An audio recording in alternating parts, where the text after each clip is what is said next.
Drain हाँ ता भितर पानी मोर 8 गाड़ी 12 मासी पशिला मोर छोट छोट पिला मो पिलाटी 7-8 हजार टका दरमा पाइब पिला रोग बेमारी 12 मासरे घेरुची टंका डाक्टर केते दब आमे खाइबु केते मोड़ा रोगणा माफ कुली खाली बोलची मासिकिया मेडिसिन मो पाई चालुची को सरकार दे देबा हमको ना मो पुओ को अधिक दरमा दे देबा कौची स्वीपर साई आम 7 नंबर वार्ड आम आंसू भाई काउनसिल अच्छा कौन कथा बुझुना आम साई इफा पा सब पशि जाऊँगी आेन सुविधा ना जो म्यूनिशिपालिटी सब कल लगे से कल पा भी सब पशिकी मैंने कौन जा रास्ता ना आम पिला छुआ मैंने सब असना कुचरा रोचे मेलेरिया ज्वर होंटिस आँटी सब प्रकार माने आक्रमण करें किसी सुविधा करा जाऊनी आज जगह आम चाहूँ म्यूनिशिपालिटी रास्ता को बंद जदि आम दुख किसी ना शुणवे किसी ना बुझे आम काली राज रास्ता को भी बंद कर जेहेतु आम कौन कथा आसी 3-4 वर्ष है शुणा जाऊना यही थर जब ना शुणे आम म्यूनिशिपालिटी रास्ता बंद करके मेन राज्य रास्ता बंद कर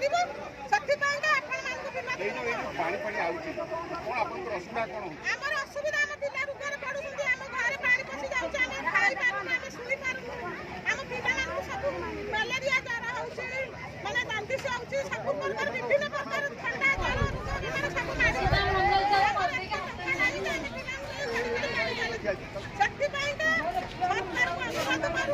दीर्घ दिन धरी जो सरकार थिला ओडिशा रे एवं चौदार म्यूनिसिपालिटी जो सरकार थिला से कौन काम कर विफल मु आगुरी गोटे बाइक कहती जे चौदार म्यूनिसिपालिटी ड्रेन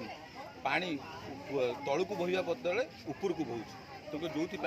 आज जो समस्या आप राजरास्त देखिले जो महिला मैंने माँ मैंने जाइकिना राजरास्त बसिले से हूँ ज्वलंत उदाहरण तार जे किभली भाव में से असुविधा थे बोली स्त्री लोक मैंने निज घरे रहा सकाळू छुआ को खाଇବା छुआ को स्कूल न पठे जाए राजरास्त अवरोध कले ये आठ लज्जाजनक जिनस कथा किसी ना आज समस्ते ऑफिसर आईआईसी को आरंभ कर ईओ म्यूनिसिपालिटी अन्य अधिकारी मैंने वार्ड काउंसिल समस्ते उपस्थित थे समस्याटा देखिले अनुभव कले किभली समस्या एमाने अछंती किभली भाव में दीर्घ दिन धरिक समस्या को झेलिक आसुच्च आज जहाँ से आज रास्ता गला समस्त लोकालोचन को आसला आम आसिक देखिलु आ पूर्व अनेक थर आसी समस्या प्रति अवगत कराई किंतु कौन लोक कर्णपात कर आज जो राजरास्ता बंद है आज समस्त आखि खोलला और समस्त आज आसी पहुँचते बहुत शीघ्र आर समाधान कौन बाट आउ कौन रास्ता अच्छे शुणु राजरास्ता जो एनएच ड्रेन जा नेशनल हाईवे ड्रेन काम को अधा आपड़ देखिए जाइकिना अधा कम सियाड़ू चौदार कलेज आड़ू आसी अधा कम धूमावती पटू आसी ठीक यही हरिजन साईर मझी जगटा को बंद कर दिया जलरंगी समस्या कौन आ विषय आप जो कल रात इवनिंग हेवी रेनफॉल होता तार कन्सिक्वेन्स किसी वाटर लगिंग इश्यू अच्छी एक्चुअली मल्टीपल एजेंसी इनवल्व अच्छे जमी एनएचआई आमर म्यूनिसिपालिटी यही जोड़ा मुझे जस्ट देखली से ड्रेनर डिसिल्टिंग इमिडिएटली दरकार मुझे भी सागे इंस्ट्रक्शन देती लोक आस डिसिल्टिंग हम और एपटे जो वाटर लगिंग इश्यू अच्छे तापाई मुझे सेक्शन पंप आमर सिस्फुल मेसीन आसो किसी रिलीफ मिल पार लोक भावुँ आउे भी मुझे इंस्ट्रक्शन देती आम म्यूनिसिपल इंजीनियर को सी इमिडिएटली डिपार्टमेंटाली जो ड्रेन कम जी पसिबल अच्छे म्यूनिसिपालिटी आरंभ करदे आमर एससीपी अच्छा सी भी इंस्ट्रक्शन देते आज एनएचए ऑफिशियल आसे सहित आम कोर्डिनेशन करूँ जी कम अच्छी से मैंने भी स्टार्ट करेंगे हेल्थ हाजार्ड इश्यू अच्छी एवं जदि फास्ट आम वाटर लगिंगटा कमे दे पारू आम डिसइनफेक्शन करूँ तो ब्लीचिंग पकड़ डिसइनफेक्शन करूँ कि लोक मानक किसी दे पारू फिनाइल नेल आ छड़ा जदि एमती कंडीशन है कि लोक रही पाना घरे ताल शिफ्टिंग गोटे कथा हूँ आपंकर अच्छी इंदिरा आवास अच्छी जो प्रधानमंत्री आवास योजना अच्छी जोटा कि आप कहते से कहीं सर ये दिया जाए किसी अच्छी किसी मुझे लोक सहित इंटराक्ट करूँ जदि भी किए से भाव कि घर लिमिटेड अच्छे सेमती किसी ना गवर्नमेंट सैचुरेशन मोड में कर पीएमआई स्कीम जो मैंने भी एलिजिबल हे जहाँ जमी अच्छे और जो मैंने आमर सीमारेखा भितर अच्छा समस्त आम दबू आउ थे आपमाध्यम कहूँ गोटे सहयोग स्कीम एमर ऑनरेबल चीफ मिनिस्टर लंच कर आपण घर को लोक मैंने आसवे आपंकर आप्लाय करेंगे आपण से थ्रू आप अप्लाय करूँ कौन एजेंट आउ क्या थ्रू जातु ना ଖର୍ଚ୍ଚାନ୍ତ ହୁଅନ୍ତୁ ନାହିଁ। ମୁଁ ସେଇଟା ଅପିଲ କରୁଛି ସମସ୍ତଙ୍କୁ ସହଯୋଗ କରିବେ ଯାଆନ୍ତୁ। ଆମେ ନିଶ୍ଚିତ ଯେତିକି ଲୋକ ଆପ୍ଲାଏ କରୁ ସମସ୍ତଙ୍କୁ ଆମେ ସଚେତନ ସାର୍ ପାଣିପାଗ ବିଭାଗ ନିୟମ ମାନେ ଆକଳନ କରୁଛି ଆଗକୁ ଆହୁରି ଗୋଟେ ବଡ଼ ଲଘୁଚାପ ଅଛି, ତ ବର୍ତ୍ତମାନ ଆପଣ ସାମୟିକ ଭାବେ ଯେଉଁ ପ୍ରତିକାର ନେଉଛନ୍ତି, ପୁଣି ଆଗାମୀ ଦିନରେ ଯଦି ବଡ଼ ଲଘୁଚାପ ହେଲା ତା ପାଇଁ କ'ଣ ଆପଣ ଷ୍ଟେପ୍ ନେବେ? ଯେଉଁ ଯଦି ଗୋଟେ ଅନ୍ୟାଚୁରାଲ୍ ରେନଫଲ୍ ହେବ ତାକୁ ତ ଆମେ ଆଉ ଆକୋମୋଡେଟ୍ କରିପାରିବାନି। ସେମିତି ଯେଉଁଠି ବି ଅନ୍ୟାଚୁରାଲ୍ ରେନଫଲ୍ ବାଦଲ ଫଟା ବର୍ଷା ହେଲେ କିଛିଟା ୱାଟର ଲଗିଂ ଇସ୍ୟୁ ହେବ। ଏଠି ନାହିଁ ଅଲଗା କଲୋନିରେ ବି ୱାଟର ଲଗିଂ ଇସ୍ୟୁ ହେବ। ଆମେ ଯେତିକି ପାରିବୁ ଏବେ ପ୍ରିପେୟାର ହେବୁ। ଖାସ୍ କରି ଏଇଟା ଗୋଟେ ସେନ୍ସିଟିଭ୍ ଜୋନ୍ ଅଛି। ଆଉ ଏଥିପାଇଁ ଆମର ଏବେ ଡ୍ରେନେଜ୍କୁ ବି ମୁଁ ଆଜି ଚେଷ୍ଟା କରିବି ଆମକୁ କିଛି ଗୋଟେ ୟା ପାଇଁ କିଛି ଇମିଡ଼ିଏଟଲି ଫଣ୍ଡ ଦେବେ। ଏଇଟା ଯଦି ଆମର ଗୋଟେ ତ ବର୍ତ୍ତମାନ ବର୍ଷାରେ ପାଣି ଆସିଥିବା ମନ୍ଦିରରେ ବି ପଶିଯାଇଛି, କିଛି ଲୋକଙ୍କ ଘରେ ବି ପଶିଯାଇଛି ପାଣି। ତ ବହୁତ ଏଠି ଲୋକ ବହୁତ ସଂଖ୍ୟାରେ ହଇରାଣ ବି ହେଉଛନ୍ତି। ଆଶା କରିବେ କି ଆଗାମୀ ଦିନରେ କିଛି ବୁଝୁନାହାନ୍ତି ଆମ ମ୍ୟୁନିସିପାଲିଟି ଲୋକମାନେ। ଆପଣ ବିଚାର କରନ୍ତୁ କ'ଣ କରାଯିବ, କିଛି ନ୍ୟାୟ ବି ମିଳୁନାହିଁ। ଏଇଟା ବହୁତ ଭଲ ଲାଗୁଛି। ଆମ କଥାରେ ସେ ଶୁଣିବାର ନାହିଁ। ସରକାର ଏଇଠି ଟ୍ୟାକ୍ସ ନବାଠୁ ନଉଛନ୍ତି ଆଉ ଯୋଉମାନେ ବାଟ ଚାଲିଲେ ଟ୍ୟାକ୍ସ ସବୁଠାରୁ ଟ୍ୟାକ୍ସ ଯେତେବେଳେ ଦେଖିବା କାନ୍ଥବାଳ ଭାଙ୍ଗି ବୁଲି କେମିତି ଏଗାମ ପାଣି ପଶିକି ଆମେ ରାତିରେ ରହିବୁ କେମିତି ଶୋଇବୁ କେମିତି ଆମ ଜାଗା ଉପରେ ତମେ ଠିଆ ହବ ଘଣ୍ଟାଟା ତମକୁ ଜାଣିବ କେମିତି ଅବସ୍ଥାରେ ରହୁଛୁ। ଆगे ନା ଆମେ ବସି ପାରୁଛୁ ନା ଉଠି ପାରୁ ବସିବା କାହିଁ ଜାଗା ଅଛି ବସି ପାରି ବସିବାକୁ ଟିକେ ଜାଗା ଆମେ କି ଅବସ୍ଥାରେ ରହିଛୁ ଦେଖନ୍ତୁ କେମିତି ମ୍ୟୁନିସିପାଲିଟି ଆମେ କୋଉ ଭଳିଆ ଅବସ୍ଥାରେ ରଖିଛୁ ନା ନାନୀଙ୍କ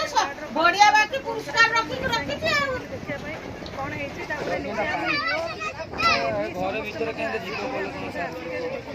ତମ ଘର ଭିତରେ ନର୍ଦ୍ଦମା ପାଣି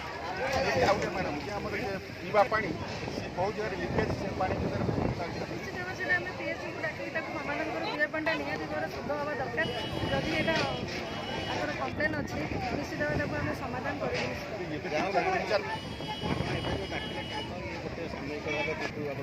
ସରକାର ପରମାନେଣ୍ଟ ବ୍ୟବସ୍ଥାଟା କରିବା, କିନ୍ତୁ ଭବିଷ୍ୟତରେ ଗୋଟେ ବଡ଼ ଲଘୁଚାପର ଆଶଙ୍କା ଅଛି, ସେ ନେଇ ପୁଣି ଜଳ ସେଥିପାଇଁ କହୁଛୁ ପୁରା ବଡ଼ ପମ୍ପ ଗୋଟେ ଆମେ ପକେଇକି ଏଇ ଯେଉଁ 17 ନମ୍ବର ୱାର୍ଡ଼ର ଯେଉଁ ସମସ୍ୟା ଅଛି ସେମାନେ ବି ବିଭିନ୍ନ ଜାଗାରେ ଯେଉଁ ଘରଗୁଡ଼ିକ କରିଛନ୍ତି ପ୍ଲାନ୍ରେ କରିନାହାନ୍ତି ଯେହେତୁ ଡ୍ରେନେଜ୍ର ସମସ୍ୟା ରହୁଛି।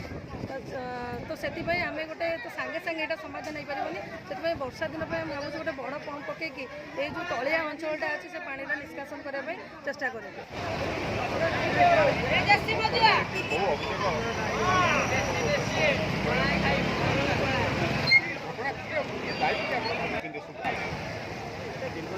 ସମସ୍ୟା ବାରମ୍ବାର ବି ମୁଁ ପୌରପାଳିକାକୁ କହିଛି, ଏ ବିଷୟରେ ଲେଖା ବି ଦିଆହେଇଛି, ସାହି ତରଫରୁ ଦିଆହେଇଛି, ଆମର ମିଟିଂରେ ବି ପକେଇଛି, ଆଲୋଚନା ହେଇଛି। ବହୁତ ମଝିରେ ମଝିରେ ବି ଅଫିସର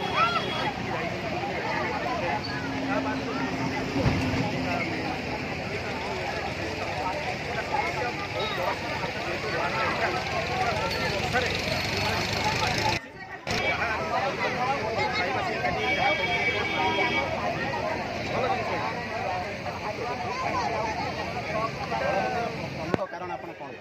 ପ୍ରମୁଖ କାରଣ ଆକ୍ଚୁଆଲି ଡ୍ରେନେଜ୍ଟା ବହୁତ ପୁରୁଣା ଡ୍ରେନ୍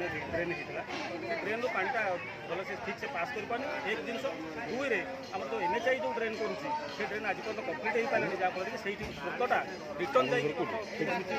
ଖାଇବେ ପ୍ରୋବ୍ଲେମ୍ ସେଇଟା ମୋ ଭିତରେ ନର୍ଦ୍ଦମା ପାଣି ଏ ଯେଉଁ ପିଇବା ପାଣି ଯେଉଁ ଅଛି ତା ଦେହରେ ସେ ଫାଟିକି ତା ଭିତରେ ଚାଲିଛି ଲୋକମାନେ ସେ ପାଣି ପିଇପାରୁନି। ଏବେ ରିଲିଫ୍ ହିସାବରେ ଆପଣ ତାକୁ ପିଇବା ପାଣି ଆଉ ପିଲାମାନଙ୍କ ସବୁ ବହି ବସ୍ତାନି ସବୁ ଓଦା ହେଇଯାଇଛି, ସେ ରିଲେଟେଡ୍ କିଛି ରିଲିଫ୍ ସେ ତାଙ୍କୁ ଦେଇହେବ କି? ହଁ ତା ପାଇଁ ଦେଖିବା ପଦକ୍ଷେପ କଥା ହେଉଛି। ଯଦି ଏଠି ପାଣି ଯଦି ପିଇ ହେବନି ଆମର ତ ଏଠି ଷ୍ଟାଣ୍ଡପୋଷ୍ଟ ଦିଆହେଇଛି, ପାଣି ଦିଆହେଇଛି ଘରକୁ ଘର ପାଇପ୍ ପାଣି, ତେଣୁ କୂଅ ପାଣି ଉପରେ ବୋଧେ ନିର୍ଭର କରୁନାହାନ୍ତି କେହି, ତେଣୁ ପାଇପ୍ ପାଣି ଦିଆହେଇଛି। ପାଇପ୍ ପାଣି ଯଦି ଖରାପ ପଡ଼େ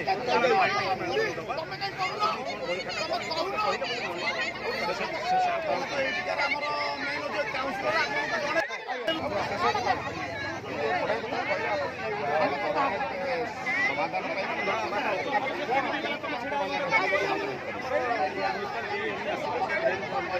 ବହୁତ ଦିନର ଟ୍ରେନ୍ ହେଇଗଲାଣି।